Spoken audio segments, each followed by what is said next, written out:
sure. Live from the ventilation system at TCO Performance Center, it's Locked On Vikings After Dark. Oh yeah, it's time for Locked On Vikings After Dark, baby. Part of the Locked On Podcast Network, your team every night.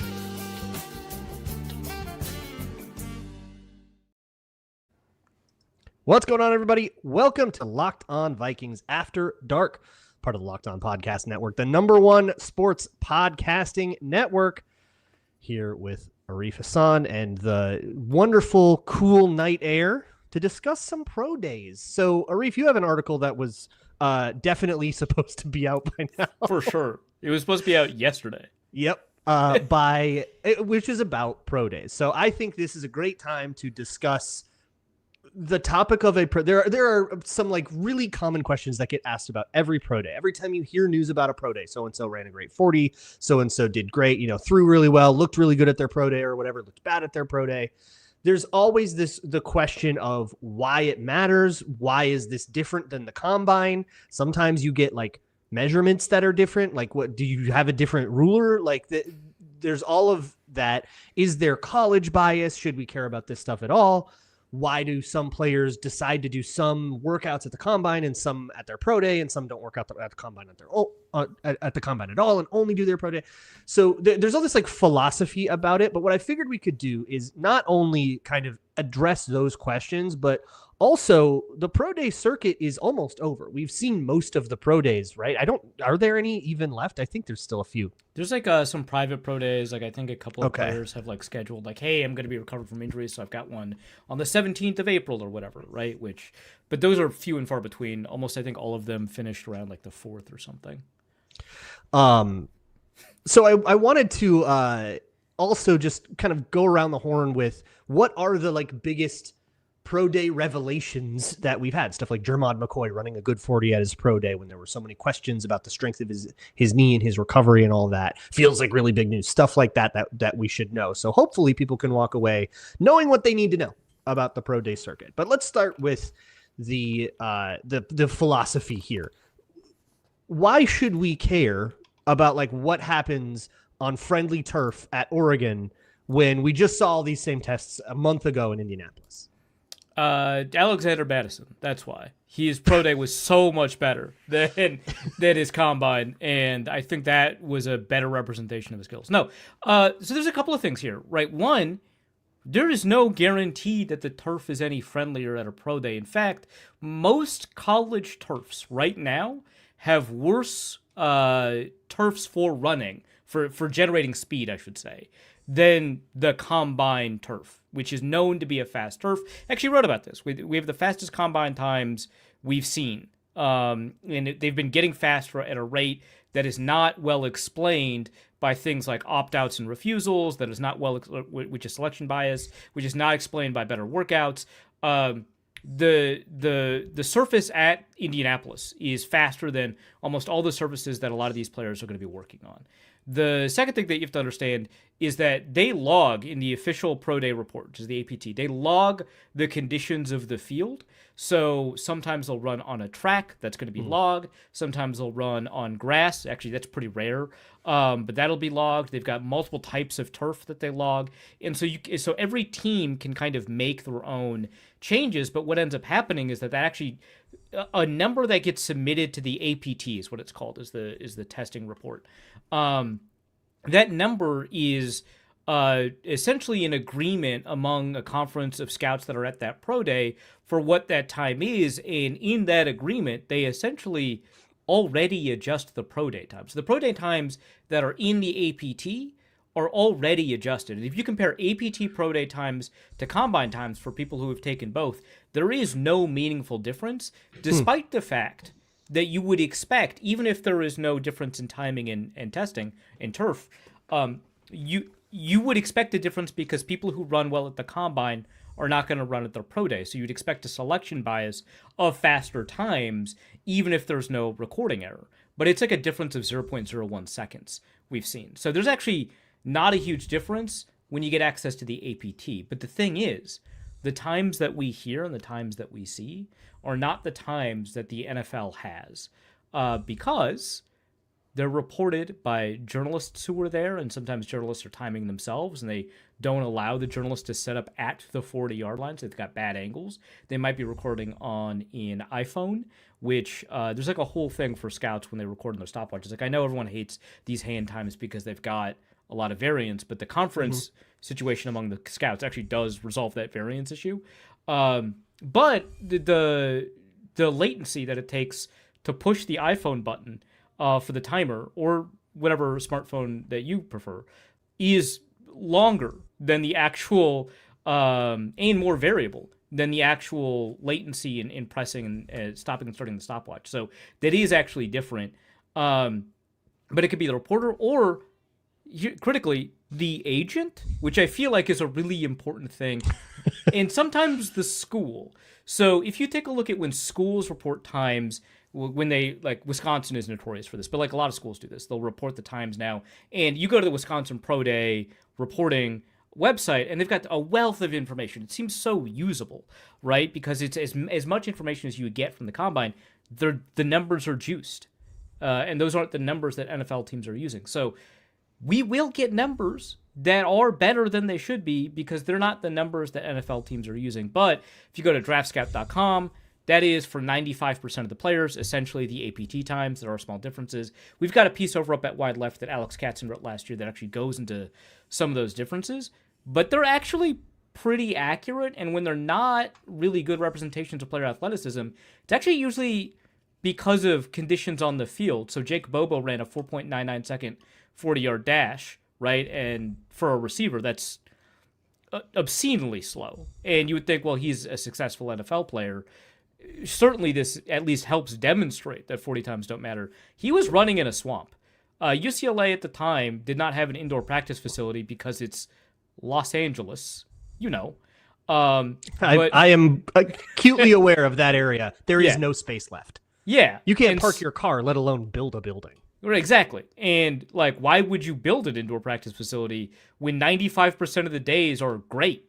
Yeah. Like, what are you doing? It turns out that in that 5% was the UCLA Pro Day. It was raining, and it had been raining for a week. There's always exactly one weekend in April, which is so funny because this happened to Mekhi Blackman at USC too, if I remember. Yeah. That got him.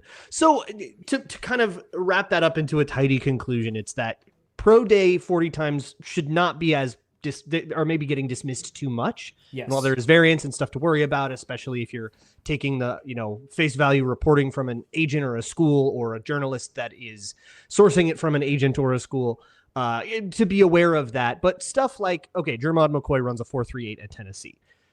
That is, even if a little inaccurate, still like significant enough. What else can we take from a pro day? Is it just a supplemental data point that gives us more athletic testing?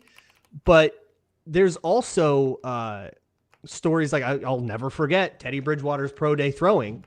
That wasn't a measurable thing, but it was a huge story. Or Zach Wilson's pro day, which was kind of the other way, where he had this phenomenal looking pro day, and it sort of it just poured a bunch of kerosene on the fire of his draft value, and he ends up going second overall when he probably shouldn't have. So I guess like the strategy around a pro day is really interesting to me versus like when a player will throw at the combine versus the pro day or whatever. They want to throw to their own receivers. They want to, be that maybe they only want to do agility on turf that they're comfortable with. And some people aren't doing agilities at all. Somebody was asking about like the agilities are like completely out of style, and why like that's happening, or it's just at the pro day. So I wonder if there's definitely like a comfort to it too. Like you get to wake up where you were staying, like you get to be in your room or stay at home if you live nearby or whatever, rather than being in a hotel and you were doing interviews till 11 p.m. and then you got to wake up and run a 40. Like it's a weird time.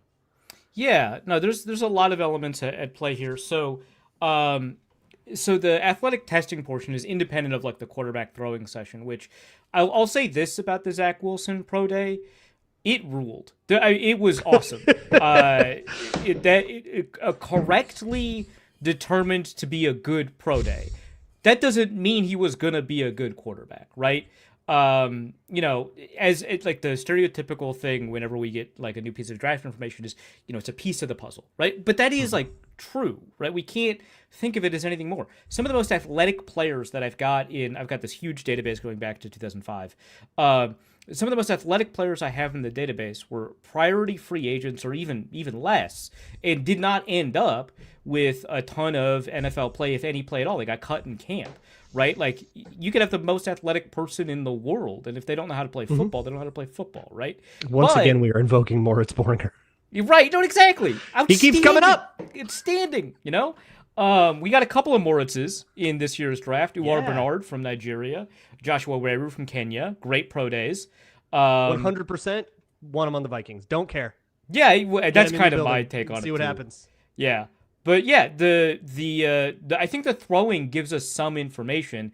The Teddy Bridgewater pro day that was bad, I think gave us some information. Not that he was a bad quarterback or shouldn't be drafted in the first round, but that if he is playing in the NFL, he should be wearing gloves. That's the information we got from his pro day, and it was accurate. Yeah. Well, he learned that too. We all did. Yes. So in terms of information that we can glean from pro days, we have to figure out what those are this year. What happened on the pro day circuit, at least so far this year, that is worth discussing. We will get to that next on Locked On Vikings After Dark. This episode of Locked On Vikings After Dark is brought to you by FanDuel. The NBA playoffs are here, where every possession matters, every matchup is magnified, and every game can swing a series.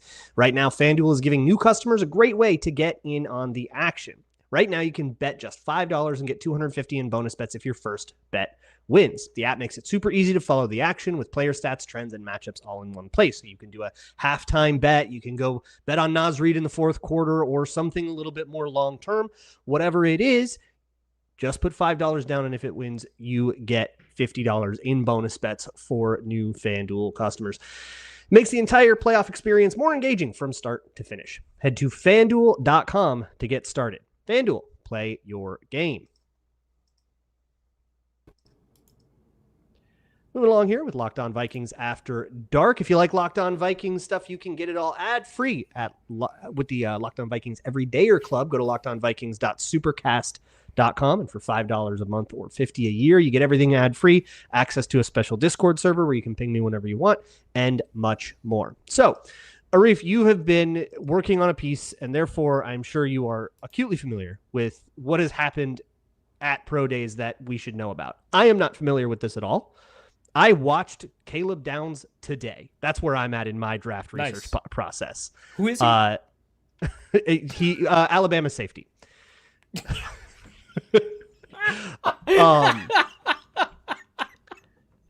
So I don't know anything about what's going on. So what has happened at pro days that I need to know? I heard about the Jermod McCoy thing. That's the only example I know. That's why it's the one I keep bringing up. It's all I got.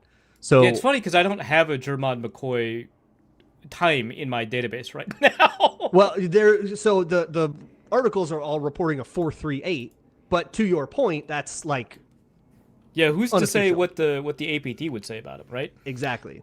So I've been focusing on pro days as performed by people who don't have like combine times, right? And so I'm looking at like simply the best pro days from an athletic testing perspective, tailored to that player's expected position in the NFL. So if you're a cornerback and you had like 22 reps on the bench press, I'm not reporting that. That doesn't factor into the calculation, right?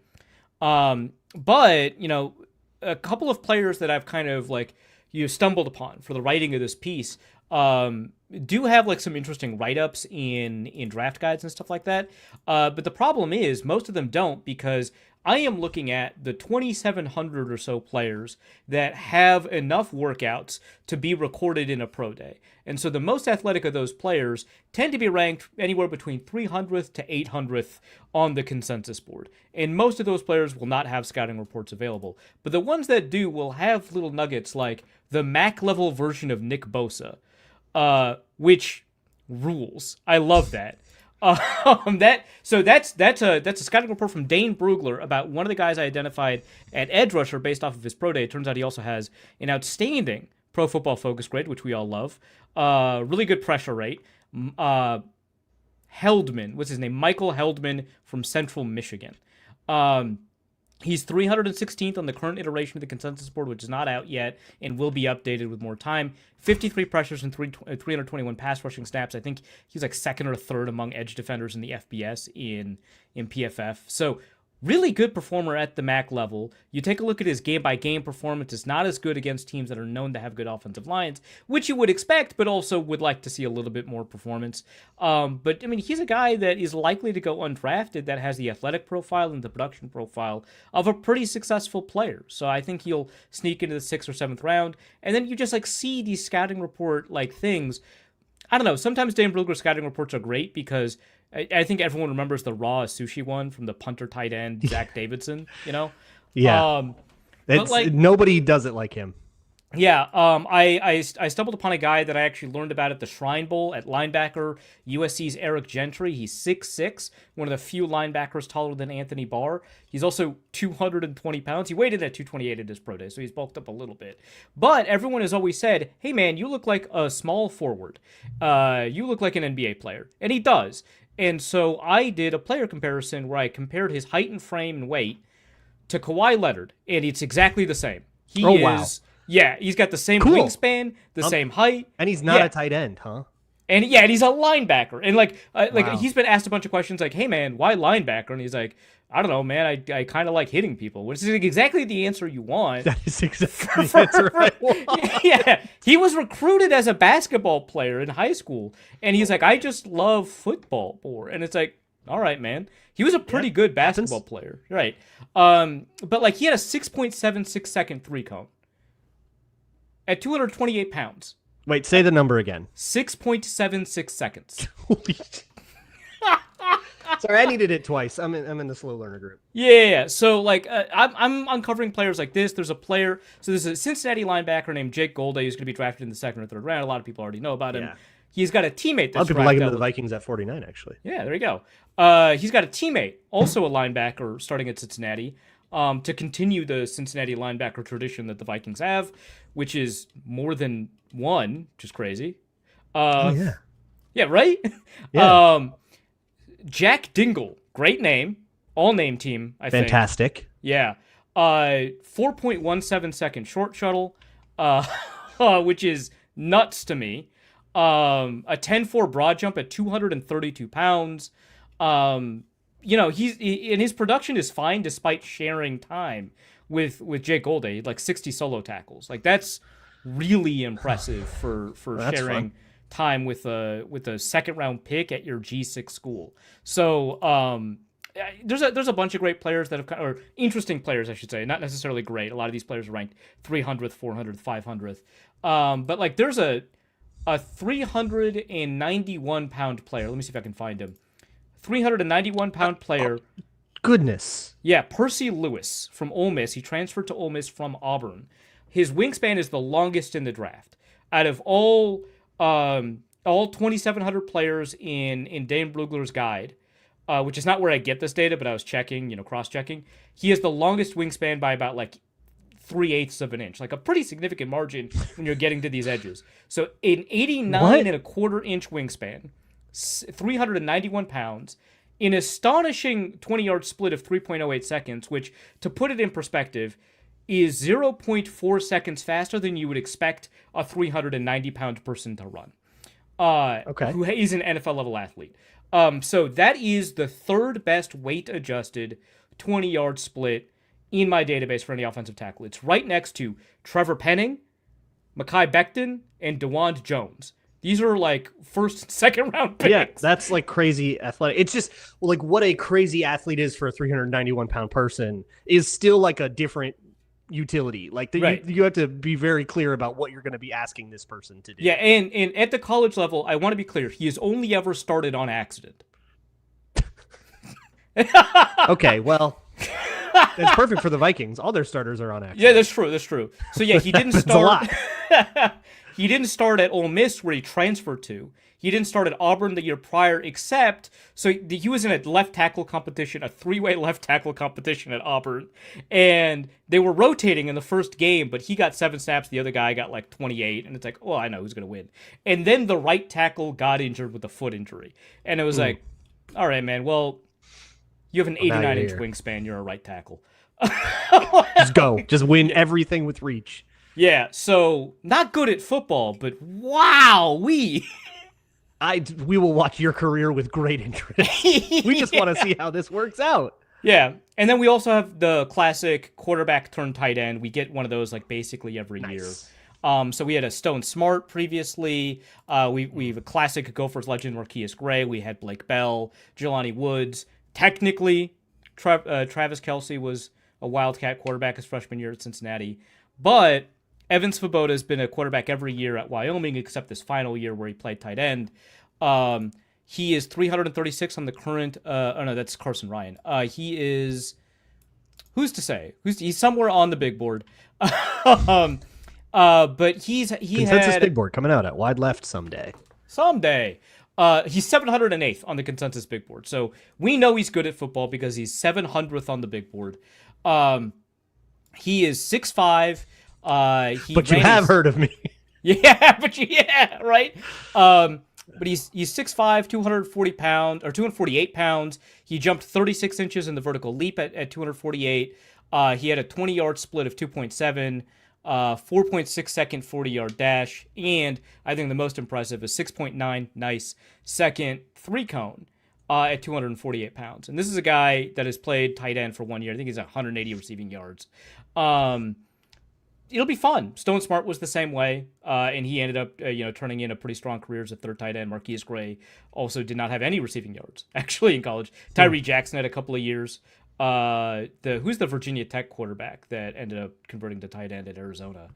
Logan something, right? Oh, Logan Thomas. Yeah, Logan Thomas. Yeah, way back. Some of those guys actually end up having like a lot of utility for NFL. Because if you think about it, like from the high school angle, like you're just the best athlete at the school. You're big, you're fast, you're athletic, you can do everything, you can throw it. So, okay, we're putting that guy at quarterback. He's our best player. We're going to put him at the most important position. And in high school, that makes sense because high school, a lot of times in high school, you will only pass 10 times a game and everything else is running around. Yeah. And quarterback's basically, it's like watching, football from the 1930s. And then go to college and you go, okay, that guy's totally wasted at quarterback. He's such a great athlete. Let's put him at somewhere where you need to be that specific kind of build and you're big enough to be a tight end. And let's teach him how to block and catch and let's do it. Arif, that all sounded like a lot of takes. That was a lot of positive spins on interesting stories in the pro day. Let's pump the brakes a little bit on having takes now. Next, it's good for a podcast to slow down on the takesmanship. Let's in fact try to avoid opinions altogether in a way that I think would be, becoming of the Vikings. Of course. That'll be next on Locked On Vikings After Dark. This episode of Locked On Vikings After Dark is brought to you by TurboTax. It's tax time, but for a lot of us, the old way of doing taxes is a lot. Trying to book an appointment, that's not the most convenient. Sitting in a waiting room with a stack of papers, emailing back and forth and wondering if they really get your situation. But this year, you're getting a major upgrade. Intuit TurboTax now has in-person locations nationwide. You can meet face-to-face with a real tax expert, and your documents get uploaded straight to your TurboTax app on the spot. And just like that, you're done. Your TurboTax expert works to get you every dollar you deserve, while you get real-time notifications as you go about your day. It's the relief of walking in, meeting a real person, and walking out knowing your taxes are being handled right.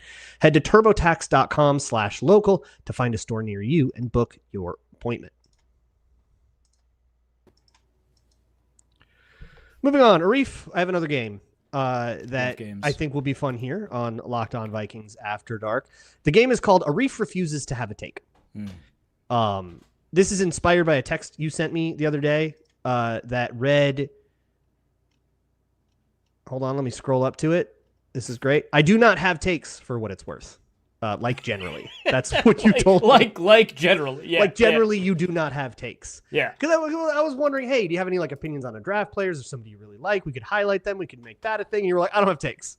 So this is what would have been. This is part of my active effort to sabotage Luke's effort to have a show. Yes, which is, I think, a central pillar, a load-bearing pillar of this show. So here's what I wanted to do. Instead of this being one where you're like, I really like this player. I'm going to give you a question, one that has been debated around the Vikings, one that's been debated on, say, the Viking Squad Show, one that I've debated on Locked On Vikings and gotten a lot of comments to the contrary, that you'll see debated on social media. And my goal for you is to discuss it in as much depth as possible without anybody getting an inkling about how you actually feel about the answer to that question. I don't want to know your opinion, but I do want to hear you talk about it. The opinion will be a secret. And what we just figured out how to do, I think, well, I'm going to try to make a poll. It's like a new StreamYard deal. We can make a poll in the chat. I'm going to see if I can figure that out. But we need like a Frank Lutz style, like overtime opinion tracker. Yeah, right. I can't do that. That's not something Not that I yet. have the capability to do live. This is distinct from another segment that you may be familiar with from another podcast about Arif debating Arif. This is different. This is debating nobody. There are no takes here. There are no takes. Nobody debates nobody. So the question for this prompt, Arif, should the Vikings draft Dylan Thieneman at 18 overall? What a really fantastic question. I'm really glad that you asked that. I think that we're all kind of enlivened and enriched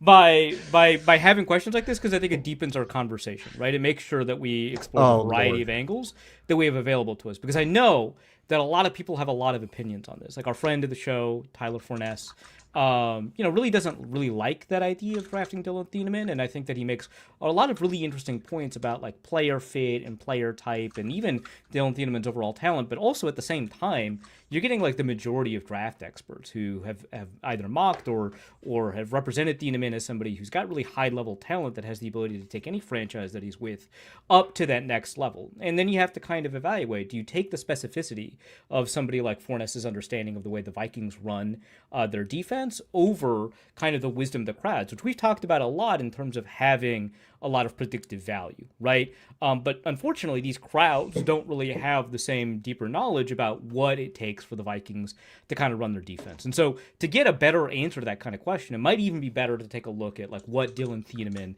has been able to do. Because I think we can all agree that in college, he was a fantastic and outstanding player. We just also know that a lot of outstanding college players don't necessarily translate into the NFL. I think a couple of shows ago, we brought up Gerard Holloman, right? Outstanding college player, didn't necessarily translate into the NFL. So Thieneman, who is transferred from Purdue to Oregon, has played a variety of roles in college, right? And in those variety of roles, he's played box safety and free safety. And so you would think like, and he's played overhang a little bit. And so you would think that that kind of versatility would represent itself well. But when you take a look at kind of what he does in the NFL, like based off of like what he did best in college, you take a look at kind of his athleticism, which we'll be of course discussing in a little bit.